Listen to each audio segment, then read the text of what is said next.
Welcome back to Gaming with Spoons. If you kept up with Square Enix's livestream today, you will have known that they pretty much cancelled all but one of the upcoming DLCs for next year of Final Fantasy XV. This, of course, being Episode Arden. That is the only DLC that we are going to get. So everything leading up to that point that was supposed to close out the story of Final Fantasy XV is gone. Now, part of this does sound like it's coming from Square Enix losing some money on the project. I mean, I can't imagine why. And on top of that, Hajime Tabata has resigned from Square Enix. Hajime Tabata was, of course, given the project to Final Fantasy XV after Tetsuya Nomura was removed from Final Fantasy XV to go work on Kingdom Hearts 3. But this really comes down to something with Square Enix that I think really needs to be addressed. Square Enix has terrible mismanagement. You know, back in the day, Square Enix was an RPG company that you knew once their name was on something, you were going to go out and purchase their games. Such games on the SNES, such as Final Fantasy, Chrono Trigger. You had, of course, when the PlayStation came out, Parasite Eve, Xenogears, Final Fantasy, Threads of Fate, Vagrant Story, Legend of Mana, the Mana series to begin with, the Saga games. You all knew these games were going to be something massive, something great you could experience. And if Square Enix had their name on it, you just knew you were going to get a good game. Sadly, that hasn't been the case since really the early 2000s. The company has not been the same since Sakaguchi left back in the early 2000s. For those of you who are unfamiliar who Sakaguchi is, he is the reason the Final Fantasy franchise even exists. It was his vision, his ideas, that basically made that series what it is today. Unfortunately, due to the falling out after The Spirits Within had come out, everything kind of went downhill from there. But with the announcement that the DLC for Final Fantasy XV has been pulled out from under this does leave fans like me who did like Final Fantasy XV. I know that might shock some people who've been subscribed to my channel, because I've been pretty vocal about my disdain towards that game in certain elements and its episodic content, but there were chunks and elements of Final Fantasy XV that I did enjoy. I am not exactly very happy that we won't be able to get closure on a story and some of its plot details that I think need to be worked out and refixed and kind of given to us, but at this point, just to see Final Fantasy XVI hopefully getting its development time and moving on, I think is really awesome. But with Hajime Tabata leaving, who's going to helm the projects over there at Final Fantasy? Because Final Fantasy is a franchise that I don't necessarily think you can just throw a bunch of newcomers at and hope that it sticks. I think that is in some respect what happened to Final Fantasy XIII. They tried to have so many new people working on this, people who hadn't worked on the franchise before, and I don't think it really worked. Now, I would like to maybe think that Hajime Tabata had maybe an understudy or someone who, kind of worked on that with him to see how things were going. Hajime Tabata arguably was one of the few individuals in Square Enix that I actually think got anything done. Because he had under his belt Crisis Core, Final Fantasy VII, Final Fantasy Type 0, as well as Final Fantasy XV. I think he also did some work with some of the other mobile games that they maybe have had, and I think he worked on the Third Birthday, the Parasite Eve remake that nobody or 3 that no one ever talks about. But despite all that, I think really the only other person who has any role in developing anything or directing anything with a matter of great success under his belt is Tetsuya Nomura. Now, Tetsuya Nomura definitely does get a lot of flack for some of the directorial decisions that he has made. But none of those were really per se under his control. All 3 of the projects he's worked on that have been delayed haven't been his fault.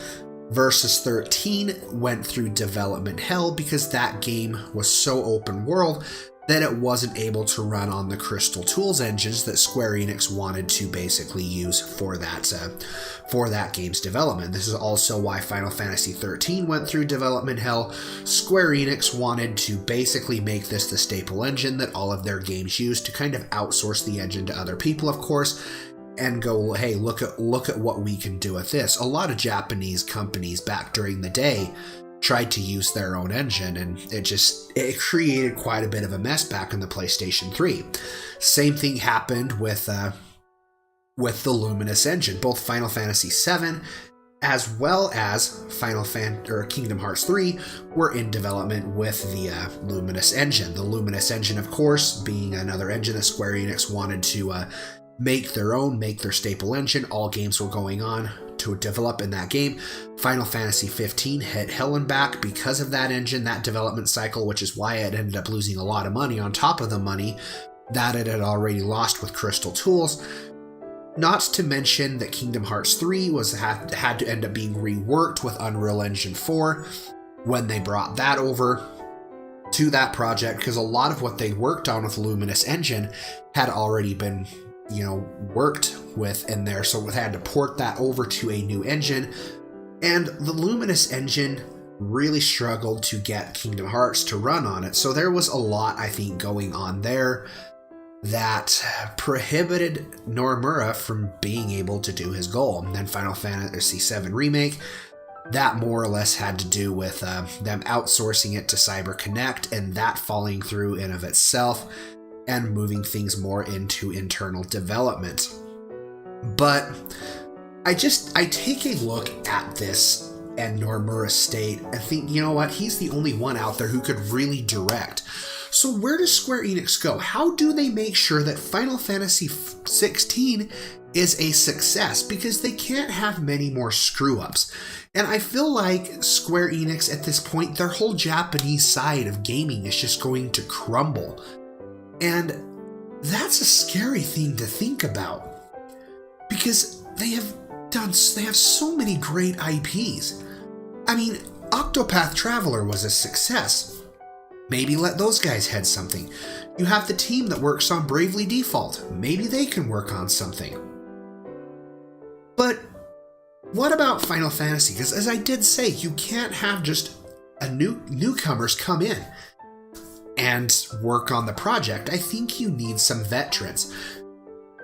What they need to do is get Nojima-san. I can't remember his first name, but Nojima has worked on such games as Final Fantasy VII. He worked on the story for Final Fantasy X as well as its sequel, along with Versus 13, the original concepts for that, which, mind you, were really interesting. You can see a lot of the remnants of his story inside of Final Fantasy XV, as a new team kind of had to come in and rework some of those to try to make it more accessible, since it was supposed to be a darker Final Fantasy, and they had to remove a lot of elements. I may end up just going in and doing a video talking strictly about Square Enix and their whole development problems with these kinds of games, and that's going to be a task that is going to take me quite a while to do. But how I want to close out this video is talk about what Final Fantasy XVI needs to be in order to succeed.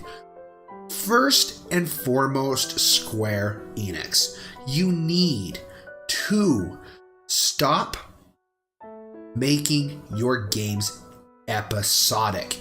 This is the stupidest thing that you can do. That whole format, that whole formula that you did with Final Fantasy XV only caused a rift between those who actually stuck with all the DLC. And we're talking Kingsglaive, Brotherhood, all 3 of the DLCs that came out, the Comrades, all of that, and just make it one single player game. No multiplayer, no nothing, no episodic content. If you need to do DLC, make sure it's not taking away from the story, but it feels like it's adding to it. But for the record, I think the game needs to feel complete. Just don't do DLC at all. You either need to get Yoko Taro to direct, if he's willing to, get Nojima to write the story, and get a team of creative people, preferably from Hajime Tabata's team, because as I said, I think them working under him was the best damn thing that, with Final Fantasy XV that they did, being able to make that open world and exploration. The guy knew what he was doing and worked the assets from there. Final Fantasy XV needs a great direction. It needs to be on an engine that isn't going to give any people any problems. They're going to understand how to use it, even if that means using Unreal Engine for Square Enix.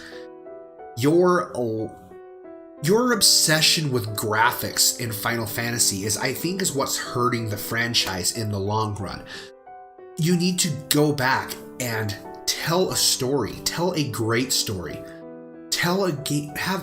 Final Fantasy XV had amazing characters, but you need to be able to expand on that more. And I know that Square Enix can do it because I have faith in them still. I still think they have some talented people. If there truly is talent from these younger people in there, let them spread their wings and have a little bit of freedom and do what they want. And I don't know. It just baffles my mind that Square Enix is in such this position that it's almost become a meme. Well, it has become a meme of how long it takes them to develop anything, or how long it takes them to do anything because of all the decisions that they've made up to this point. They haven't been the same since Sakaguchi left. They haven't been able to recapture that same momentum that they had back in the PlayStation and the Super Nintendo era. Square Enix has almost become a laughing name to modern gamers, and it's so frustrating to see. My once favorite company, a company that I would go to bat for when people would say nasty things about them.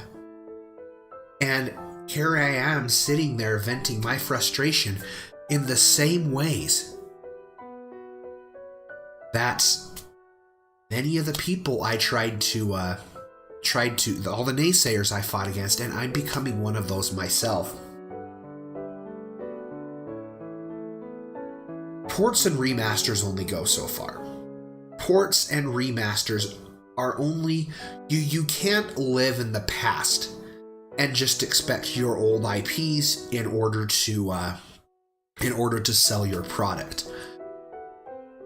You need to find people who are passionate about developing video games, who know what they're going to do. You need to listen to your fan base to an extent and not worry so much about necessarily what they're going to think. I think creating the game that you want to create and making sure that is a complete experience and be able to craft a story that people are going to care about, people are going to fall in love with the characters. If we can fill the story and the characters and your passion by creating that, then I think you'll have fans who will buy into that because they want to have an experience that touches their heart. That sounds as corny as that sounds, it's true. Final Fantasy XV was a good game.